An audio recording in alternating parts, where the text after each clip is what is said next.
অতি অর্থাৎ লজিক্যাল ডিসক্রিপেন্সির যে ৪৫ লক্ষের উপরে কেসগুলো এখনো পর্যন্ত পেন্ডিং রয়েছে, সেই পেন্ডিং কেসগুলোকে এবার নিষ্পত্তি করতে এবার ময়দানে নেমে গেছেন বিচারকেরা।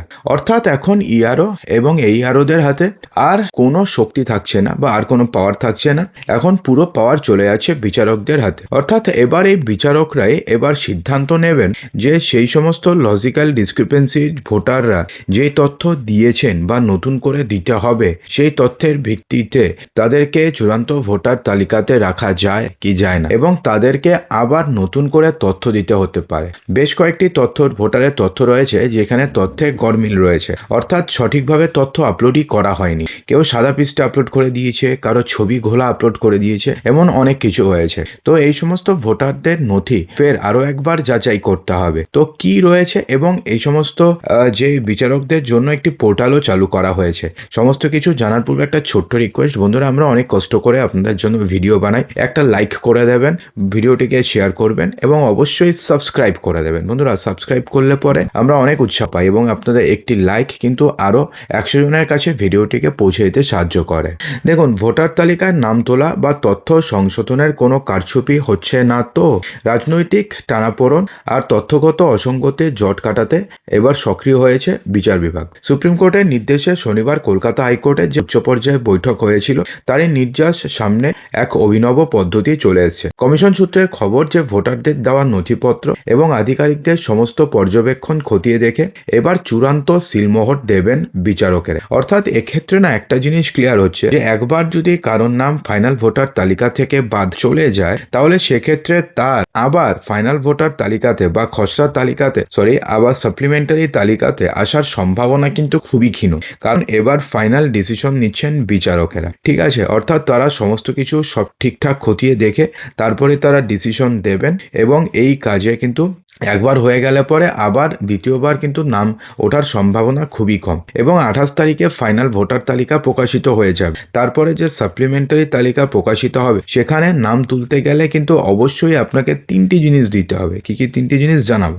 দেখুন, এবার বলা হয়েছে ভোটারদের দেওয়া নথিপত্র এবং আধিকারিকদের পর্যবেক্ষণ খতিয়ে দেখে এবার চূড়ান্ত সিলমোহর দেবেন বিচারকেরা। আর এই গোটা প্রক্রিয়ার জন্য এবার তৈরি করা হচ্ছে একটি স্বতন্ত্র ডিজিটাল পোর্টাল। সিইও দফতর সূত্রে খবর যে বিচারকদের নামের তালিকা যখন তারা হাতে পেয়ে গেছে, তখনই একটি বিচারক পিছু আলাদা আলাদা করে লগইন আইডি তৈরি করা হয়েছে এবং পাসওয়ার্ড তৈরি করা হয়েছে। নিরাপত্তার সাথে ওটিপি ভিত্তিক প্রবেশের ব্যবস্থা থাকবে, অর্থাৎ মোবাইলে ওটিপি যাবে, তারপর তারা প্রবেশ করতে পারবে। পোর্টালে ঢোকার পরে সংশ্লিষ্ট বিচারক কোন বিধানসভা এলাকার দায়িত্বে রয়েছেন সেটাকে বেছে নিতে হবে। সেক্ষেত্রে বুথ ভিত্তিক পার্ট নম্বর সিলেক্ট করলেই ভেসে উঠবে নিষ্পত্তি না হওয়া যেই সমস্ত ভুল তথ্যগুলো রয়েছে অথবা যেই সমস্ত ভোটারদের নামের তালিকা এবং ত্রুটিগুলো সমস্ত কিছু তারা তখন দেখতে পাবেন। পোর্টালে আর কি কি দেখা যাবে? দেখুন, তদন্তের স্বচ্ছতা বজায় রাখতে প্রতিটি নামের পাশে থাকবে 2টো বিকল্প পদ্ধতি। উভয় পক্ষের নথি এবং তথ্য এবং নথি যাচাইয়ের পরে বিচারক নিজের সিদ্ধান্ত জানাবে।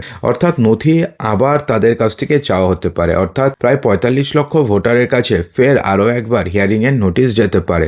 যদি যায়, কারণ সোমবার থেকে কাজ শুরু হবে, যদি হিয়ারিং এর নোটিশ যায় তাহলে সেই সমস্ত ভোটারদের আবার ভারতীয় নাগরিকত্ব হওয়ার প্রমাণ দিতে হবে। অর্থাৎ যে 13টি ডকুমেন্টস রয়েছে, সেই 13টি ডকুমেন্টসের মধ্যে যে কোনো একটি ডকুমেন্টস দেখাতে হবে এবং তার বয়সের হিসাবে অর্থাৎ 87-এর আগে হলে নিজের, 87 থেকে 1 এপ্রিল 2004-এর মধ্যে হলে নিজের এবং নিজের বাবার অথবা নিজের মায়ের, এবং 1 এপ্রিল 2004-এর পরে জন্ম হলে নিজের বাবার এবং নিজের মায়ের তথ্য দিতে হবে যদি আপনি দিতে পারেন, তা অথবা ডোমিসাইল সার্টিফিকেট দিতে হবে, মাধ্যমিকের অ্যাডমিট যদি আপনি দিতে পারেন, তাহলে সেক্ষেত্রে তো আপনাদের নাম সাপ্লিমেন্টারি তালিকাতে থাকবে, না দিতে পারলে থাকবে না। বন্ধুরা দেখুন, এই যে এখন যেই সমস্ত নামের বা যেই সমস্ত ভোটারদের হিয়ারিং হচ্ছে না, তাদের নাম কিন্তু 28 তারিখের তালিকাতে থাকবে না, এটা কিন্তু প্রায় নিশ্চিত। যদিও থাকতে পারে, যদি তাড়াতাড়ি করে হিয়ারিং কমপ্লিট হয়ে যায় তাহলে থাকার সম্ভাবনা রয়েছে, কিন্তু না থাকার সম্ভাবনাই কিন্তু বেশি। অর্থাৎ এদের নাম, এদের যদি সমস্ত কিছু ঠিকঠাক থাকে,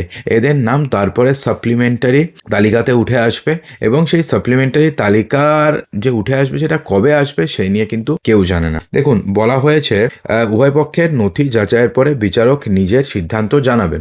এক্ষেত্রে দুটো পথ থাকবে, একটা হচ্ছে রিজেক্ট করা, অর্থাৎ পুরোপুরিভাবে রিজেক্ট করে দিল, তার আর ভোটার লিস্টে আসার সম্ভাবনাই নেই, যতই আবেদন করুক আসবে না, বাস এক কথা ধরে নেওয়া যায়।